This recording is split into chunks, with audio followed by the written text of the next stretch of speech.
Gaueko 11:56 pronostikoak hautsita, 22 eta 20 irabazi diete Zabalak eta Martijak Jaka eta Iztuetari Logroñoko Adarraga pilotalekuan, binakako txapelketa nagusiko final laurdenetako ligaxkako 6. jardunaldiko 3. norgehiagoka izan da, eta Errioxakoarentzat eta Nafarroako atzelariarentzat izan da garaipena, esan bezala 22 eta 20 gogora ezagun aurreko jardunaldian batetik Jakak eta Iztuetak irabazi egin zietela Peio Etxeberria eta Errezustari arrasaten, eta galdu egin zutela Zabalak eta Martijak Larrazabal eta Mari Ezkurrenaren aurka Zaiako Mimetiz pilotalekuan. Honen bestez, bi bikoteak egoera ezberdinean iritsi dira aurreko jardunaldiarekin alderatuta, eta egia esan bete-beteko partida izan da. Hasieran Jaka eta Iztueta jaun eta jabe izan dira.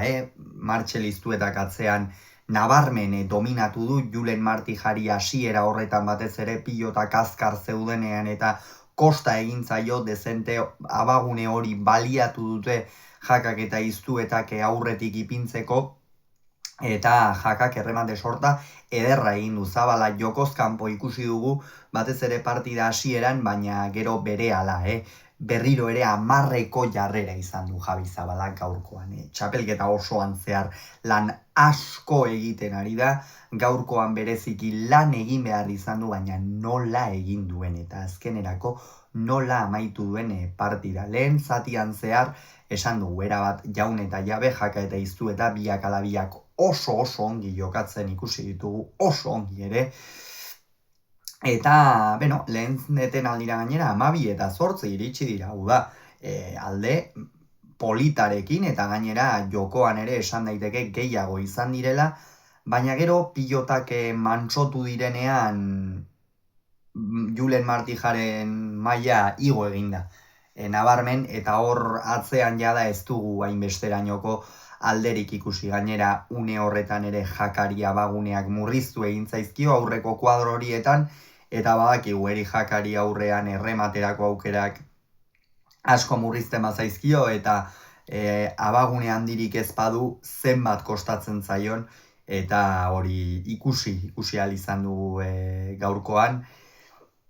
Aldiz, esango nuke Javi Zabalak une horretan gainera erremate sorta handi xamarra egin du, eta gainera Martxel Iztueta asko behartu dute.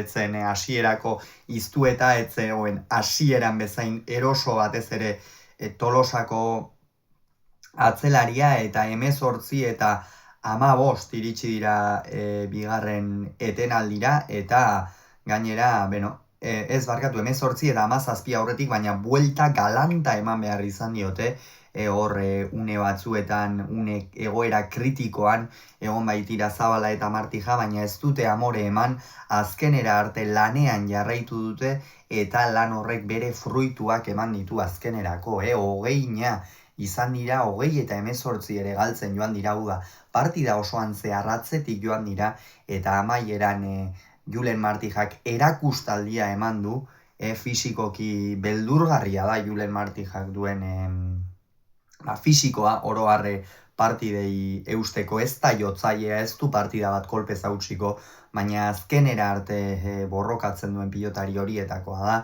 eta gaurkoan ere bikain iritsi da, eta ondorioz garaipena Zabala eta Martijarentzat izan da, garaipen epikoa izan da. Gainera Javi Zabala noski motibatua zen gaur etxean jokatzearekin, publikoa ere bai, noski aspaldiko partez Errioxako pilotari bat lehen mailan ikusiko baitzuten Adarraga pilotalekuan binakako txapelketa nagusia jokatzen, eta horiek hitz potoloak dira noski, eta benetan partida ez ahaztezina izango da Javi Zabalarentzat, zegoen giroagatik, batetik armaiak beteta eta sekulako giroa egon baita Logroñoko Adarragan, eta bestetik noski garaipena lortu dutelako. Eta honen bestez 3 punturekin geratu dira Jaka eta Iztueta, eta 3rekin ere, hau da, berdindu egin dituzte sailkapenean Zabalak eta Martijak, beraz are gehiago estutu dute gaurko garaipen honen ostean Zabalak eta Martijak sailkapena. Gogoratu beraz, Zabalak eta Martijak 22, Jakak eta Izuetak 20 Logroñon.